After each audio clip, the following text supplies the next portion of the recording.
இந்த காலத்துல நல்லதை சொல்றவங்களே நாட்டுல கொஞ்சம் பேர் தான்டா. அனைவருக்கும் அன்பான வணக்கம். நேற்றைய தினம் பாளையம் கோட்டை தூய யோவான் கல்லூரியில் செக்ரட்டரி கம் கரஸ்பாண்டன்ட் அலுவலகத்துல 2 பூட்டுக்கள் ஒன்றுக்கு மேல ஒன்று போட்டிருந்ததை நமது வலைதளத்தில் நம்ம காட்டியிருந்தோம். ஸோ அதை பார்த்ததும் நிறைய உண்மையான சிஎஸ்ஐ மீது பற்றும் பாசமும் கொண்ட நமது சகோதர சகோதரிகள் தங்களுடைய ஆதங்கத்தையும் தங்களோட கவலையும் வெளிப்படுத்தியிருந்தார்கள். உண்மையிலே பாத்தீங்கன்னா அது நம்ம என்னதான் மீடியால வெளியிட்டாலும் உள்ளுக்குள் மனதுக்குள் இருக்கின்ற வருத்தங்களை நாம் பிறருக்கும் பதிவு செய்ய வேண்டும், தெரிந்து கொள்ள வேண்டும் என்பதற்காக தான் ஊடகம் மூலமாக வெளியிடுகிறோம். மற்றபடி இதுல எந்த விளம்பரமும் கிடையாது. தற்பொழுது பாத்தீங்கன்னா அதுல ஒரு மகிழ்ச்சியான செய்தி கிடைத்திருக்கிறது. நேற்றைய தினம் அட்மினிஸ்ட்ரேட்டிவ் கமிட்டி சார்பாக நியமனம் செய்யப்பட்ட செக்ரட்டரி கம் கரஸ்பாண்டன்ட் அட்வொகேட் திரு பாலச்சந்தர் அவர்கள் மீண்டுமாக தூய யோவான் கல்லூரியின் செக்ரட்டரியாக பதவியேற்றுக் கொண்டார்கள். அதனுடைய பொறுப்பு பிரின்சிபல் அவர்களும் அவர்களை வரவேற்றிருக்கிறார்கள். வரவேற்கத்தக்க ஒரு விஷயம். ஆனாலும் ஒட்டுமொத்தமாக பார்த்தால் ஒவ்வொரு வருடமும் தொடர்ந்து இப்படி மாறி மாறி ஒரு செக்ரட்டரியோ கரஸ்பாண்டோ மாறிக்கொண்டே இருப்பது பாத்தீங்கன்னா கல்லூரியின் முன்னேற்றத்திற்கு கண்டிப்பாக மிகுந்த தடையாக அமையும். ஒரு கரஸ்பாண்டன்ட் கம் செக்ரட்டரி ஒரு பாலிசியை மெயின்டைன் பண்ணுவாங்க. அதற்குள்ள என்ன பண்ணுவாங்க, அந்த பாலிசியை அங்க இருக்கிற ஸ்டாஃப் ஃபேக்கல்டிஸ் மெயின்டைன் பண்ணிட்டு இருக்கக்குள்ள ஃபாலோ பண்றதுக்குள்ள புதிய செக்ரட்டரி கம் கரஸ்பாண்டன்ட் பண்ணுவாங்க, இன்னொரு பாலிசியை மெயின்டைன் பண்ண சொல்லுவாங்க. ஸோ இப்படி இருக்கும்போது பாத்தீங்கன்னா நிச்சயமாக அது கல்லூரிய முன்னேற்றத்திற்கு மிகுந்த தடையை கொண்டு வரும். எனவே பெர்மனண்டா ஒரு கரஸ்பாண்டன்ட் செக்ரட்டரி குறைந்தபட்சம் பாத்தீங்கன்னா ஒரு 3 to 5 வருடங்களாவது இருக்கணும். 3 வருடம் அப்படிங்கிறது நம்முடைய கான்ஸ்டியூஷன் படி சிஎஸ்ஐ சட்டத்திட்டங்கள் படி பாத்தீங்கன்னா ஒரு ஆட்சி இருக்கும். ஸோ அந்த 3 வருஷமாவது என்ன பண்ணும் இருக்கணும். அப்படிதான் என்ன பண்ணும் தொடர்ந்து முன்னேற்ற பாதையில் அந்த கல்லூரியையோ இல்லைன்னா பள்ளியை கொண்டு செல்ல முடியும். அந்த ஒரு நிலைமை ஏற்பட வேண்டும் என்று விரும்புகிறோம். நிச்சயமாக சீக்கிரம் வரும் என்று நாம் நம்புகிறோம். தற்பொழுது இன்னொரு செய்தி, நாம் பாத்தீங்கன்னா கடந்த சனிக்கிழமை அன்று திருநெல்வேலியில் அட்மினிஸ்ட்ரேட்டிவ் கமிட்டி நடைபெறுகிறது என்று சொன்னோம். ஆனா நமது பதவி ஆசை, மன்னிக்கவும் பதவி வெறி பேராயர் பர்னபாஸ் அவர்கள் அன்று நடத்தக்கூடாதுன்னு சொல்லி வருகின்ற 28ஆம் தேதி நடத்துவதற்கு அனுமதித்திருக்கிறார். ஏன்னா அவதான் பாத்தீங்கன்னா பிஷப், அதாவது பேராயத்தின் தலைவர். அந்த அடிப்படையில் பாத்தீங்கன்னா அவர் தன்னுடைய பிஷப் பங்களா மேல இருக்கிற அந்த அறையில நடத்தணும்னு சொல்லியிருக்காரு. ஆனா அட்மினிஸ்ட்ரேட்டிவ் கமிட்டி இல்ல, நமது ஆபீஸ்ல, அதாவது டைசன் ஆபீஸ்ல நடத்தணும்னு சொல்லியிருக்காங்க. ஸோ எனவே 28ஆம் தேதி பாத்தீங்கன்னா அட்மினிஸ்ட்ரேட்டிவ் கமிட்டி கூடுகிறது. நிச்சயமாக பேராயத்தின் தலைவர் என்கிற முறையில பிஷப் அவர்கள் தான் தலைமை தாங்கணும், அவர் தான் நடத்தணும். மனசாட்சியின்படி பாத்தீங்கன்னா இந்த பேராயம் நன்றாக இருக்க வேண்டும் என்று நினைத்தால் அவர் என்ன பண்ணும், அந்த கூட்டத்தை இசைவோடு மகிழ்ச்சியோடு நடத்தணும். அவங்க என்ன முடிவு எடுக்கணும்னா, முதலாவது பிரதானமாக இந்த திருநெல்வேலி திருமணத்தில் உடனடியாக தேர்தல் நடத்த வேண்டும், மக்களால் தேர்ந்தெடுக்கப்பட்ட ஒரு நிர்வாகம் வர வேண்டும் என்று அனைவரும் மனம் உகந்து அதை என்ன பண்ணும் செய்து முடிக்கணும். அப்படி நடந்தால் மட்டும்தான் பாத்தீங்கன்னா மக்களால் தேர்ந்தெடுக்கப்பட்ட வர நிர்வாகம் தான் நிச்சயமாக அடுத்த கட்டத்திற்கு இந்த திருநெல்வேலி திருமணத்தை கொண்டு செல்லும். பள்ளிகளும் கல்லூரிகளும் அனைத்து சபைகளும் பாத்தீங்கன்னா ஆண்டவருடைய பணியை செய்வதற்கு ஏதுவாக அமையும். அதைத்தான் மக்கள் அனைவரும் எதிர்பார்க்கிறார்கள். இதற்கு இங்க இருக்கின்ற பேராயர் பதவி ஆசை, பதவி வெறி கொண்ட பர்னபாஸ் அவர்கள் ஒத்துழைப்பார்களா என்று தெரியவில்லை. அவர் பாத்தீங்கன்னா இந்த ஆர்டர், அதாவது தற்போது வந்திருக்கிற அட்மினிஸ்ட்ரேட்டிவ் கமிட்டி பாத்தீங்கன்னா சென்னை உயர்நீதிமன்றத்தின் மதுரை கிளையிலிருந்து நம்ம இருக்காங்க ஆர்டர் வாங்கிட்டு வந்திருக்காங்க.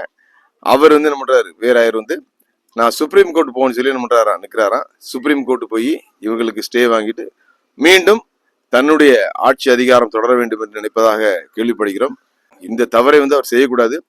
காரணம் என்னன்னா, பேராயர் மக்களால் தேர்ந்தெடுக்கப்பட்டவர் அல்ல, சினாடு அமைப்பால் தேர்ந்தெடுக்கப்பட்டவர். நேரடியாக மக்களை அவர் சந்தித்து வாக்கு கேட்டு வரல.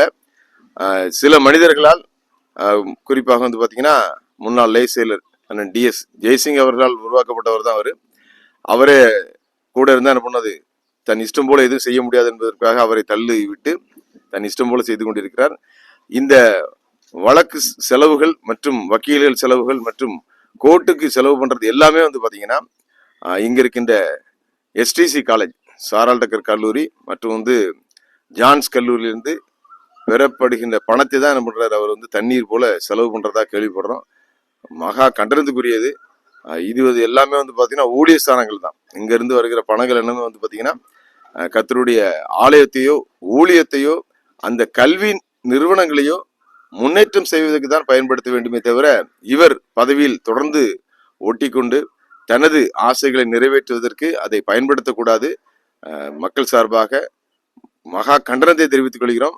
அதுபோல திருநெல்வேலியில் வந்து பாத்தீங்கன்னா உண்மையிலே ஒரு நல்ல திட்டம் தான்.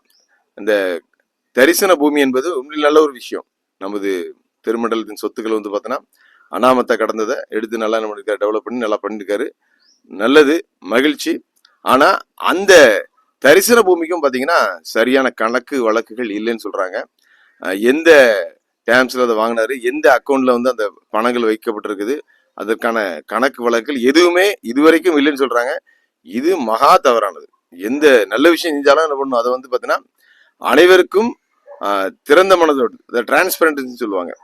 எப்போ கேட்டாலும் என்ன பண்ணணும், கணக்கு கொடுக்கணும். எந்த சேகரத்துலேருந்து எவ்வளோ வாங்கியிருக்கீங்க, எந்தெந்த நபர்கிட்ட எவ்வளோ வாங்கியிருக்கீங்கன்னு சொல்லி என்ன பண்ணணும், அப்படி என்ன பண்ணணும் கேட்கும்போது டேபிள் தூக்கி போடுற அளவுக்கு என்ன பண்ணணும். அதுவும் நாங்கள் வந்து பார்த்தீங்கன்னா பரிசுத்தவான்கள், நாங்கள் வந்து கர்த்தரின் ஊழியர்கள் என்று சொல்லி கொள்ளுகிற பேராயர் வந்து பார்த்தீங்கன்னா திறந்த மனதோடு கையில் வந்து என்ன பண்ணணும், கரைபடாத ஒரு மனிதராக இருக்க வேண்டும். அதுதான் ரொம்ப முக்கியம்.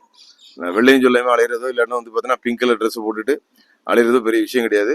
பேராயர் என்பவர் என்ன பண்ணும், அவரை வந்து பார்த்தீங்கன்னா எந்த விதமான சட்டத்திட்டங்களுக்கும் அப்பாற்பட்டவர் அல்ல. All are equal before the லான்னு சொல்லுவாங்க. சட்டத்தின் முன்பாக அனைவரும் சமந்தான்.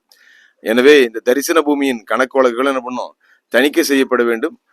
அதுபோல பார்த்தீங்கன்னா அவர் தன்னுடைய பெயர்ல வந்து ஒரு கணக்கு ஆரம்பித்து அதில் வந்து பணத்தை போட சொல்றாங்க. இதுல மக தவறான விஷயம். எதற்காக வந்து மீண்டும் மீண்டும் வக்கீலுக்கும் கோர்ட்டுக்கும் செலவு பண்ணி தன்னுடைய அதிகாரத்தை நிலைநிறுத்த வேண்டும் என்று நினைக்கிறார் என்றால், அவர்கள் வந்தாங்கன்னா இந்த கணக்கு வழக்கெல்லாம் கேட்பாங்க. அப்போ வந்து என்ன பண்ண, நம்ம வந்து கை கட்டி நின்று பதில் சொல்ல வேண்டியிருக்கும். ஸோ அதனால எப்படியாவது என்ன பண்ணும், எப்பாடுபட்டாவது உச்ச நீதிமன்றம் தேவைப்பட்டா என்ன பண்ணுவாங்க, உலக நீதிமன்றத்துக்கு கூட செல்வாங்க. இவங்கெல்லாம் போய் என்ன பண்ணும், தங்களுடைய அதிகாரத்தை நிலைநாட்டுவதற்கு, தங்களுடைய பதவி வரியை தொடர்வதற்கு என்ன பண்ணுவாங்க, வழிவகை செய்ய நினைப்பார்கள். நிச்சயமாக கர்த்தர் அனுமதிக்க மாட்டார். இங்க இருக்கின்ற நல்லவர்களும் சிஎஸ்ஐ திருமண்டலங்கள் வந்து சிறப்பாக வர வேண்டும் என்று நினைக்கின்ற எந்த மனிதர்களும் இதை என்ன மாட்டாங்க, அனுமதிக்க மாட்டாங்க. எனவே வருகின்ற 28ஆம் தேதி நடைபெறுகின்ற இந்த கூட்டத்தில் நிறைய முடிவு எடுப்பாங்கன்னு நினைக்கிறோம். குறிப்பாக தற்போது பள்ளி மற்றும் கல்லூரிகளில் இருக்கின்ற நிர்வாகிகள் மாற்றப்படுறதுக்கு வாய்ப்பு இருக்குது. ஆனால் வந்து உயர்நீதிமன்ற மதுரை கிளை வந்து யாரையும் அப்பாயின்மெண்ட் பண்ணக்கூடாதுன்னு சொல்லி ஸ்ட்ரிக்டாக சொல்லியிருக்குது. ஸோ அதனால பார்த்தீங்கன்னா புதியவர்கள் அப்பாயின்மெண்ட் போட மாட்டாங்க. ஆனாலும் பார்த்தீங்கன்னா ஏற்கனவே நிர்வாகத்தில் இருந்த, அதாவது நமது அட்மினிஸ்ட்ரேட்டிவ் கமிட்டி போட்ட நிர்வாகிகள் வந்து வர்றதுக்கு வாய்ப்பு இருக்கு. குறிப்பாக சாரல்டக்கல் கல்லூரியிலும் பார்த்தீங்கன்னா தற்போது இருக்கின்ற செக்ரட்டரி கம் கரஸ்பாண்டன்ட் வந்து பார்த்தீங்கன்னா பிஷப் அவர்கள் நிர்ணயம் செய்தவர்கள். அவர்களை மாற்றிவிட்டு சவுந்தர பாண்டியன், அதாவது டிஎஸ் ஜெய்சிங் அண்ணாச்சியோட அண்ணாச்சி அங்கே வர்றதுக்கு வாய்ப்பு இருக்குன்னு சொல்றாங்க. ஸோ அப்படி செய்யறதுதான் சரி. ஏன்னா வந்து நிர்வாகத்தில் யார் வந்து தலைமையில் இருக்காங்களோ அவர்கள் நிர்ணயம் செய்கிறவர்கள் தான் என்ன பண்ணணும், இங்கேயும் வந்து பார்த்தோன்னா நிர்வாகத்தில் இருக்கணும். ஸோ அதுதான் நல்லது, அதுதான் சரி. ஸோ அதுவும் நடக்கும் நம்புகிறோம். எது எப்படி இருந்தாலும் பார்த்தீங்கன்னா மிக விரைவாக பல ஆண்டுகளாக திருநெல்வேலி திருமண்டல மக்கள் வந்து பார்த்தீங்கன்னா இந்த திருமண்டல அரசியலையே என்ன பண்ணிட்டாங்க, ஓட்டு போடுறதே மறந்துட்டாங்க. ஸோ அதற்கு முக்கியமான காரணமாக இருப்பது இங்க இருக்கின்ற பதவி வெறி பிடித்த பேராயர் பர்னபாஸ் அவர்கள். உங்களை நீங்கள் மாற்றிக்கொள்ளுங்கள். நீங்களும் வந்து வானத்திலிருந்து குதித்தவர்கள் அல்ல, சாதாரண ஒரு மனிதர் தான். மண்ணான மனுஷன் இனிமேல் பலமந்தம் செய்யப்படாதபடிக்குன்னு சொல்லி பைபிள்ல ஒரு வார்த்தை இருக்கு. ஸோ அதனால வந்து பார்த்தீங்கன்னா பலருக்கன் பட்டால் பாம்பும் சாவும். உங்களுடைய போக்கை நீங்கள் மாற்றிக்கொண்டு கான்ஸ்டியூஷன் என்ன சொல்லுதோ அதன்படி செய்து ஒரு மக்களாட்சி, மக்களால் தேர்ந்தெடுக்கப்பட்ட மக்கள் வந்து எங்கள் ஆட்சி அதிகாரத்தில் வருவதற்கும், நீங்கள் செய்கின்ற எல்லா விதமான ஒளிவுமறைவான காரியங்களும் அனைவருக்கும் தெரியும் பகிரப்பட வேண்டும். அதுதான் திருநெல்வேலி திருமண்டலம் மட்டுமல்ல, ஒட்டுமொத்த சிஎஸ்ஐ திருமண்டலங்களும் முன்னேற்ற பாதையில் செல்வதற்கு வழிவகுக்கும். அனைவருக்கும் நன்றி. சொல்றவன் சொந்த வாழ்க்கைய பத்தி எல்லாம் கிளறி பார்க்காதே. அவன் சொல்றதுல அறிவுக்கு பொருத்தமா இருந்தா நடங்க.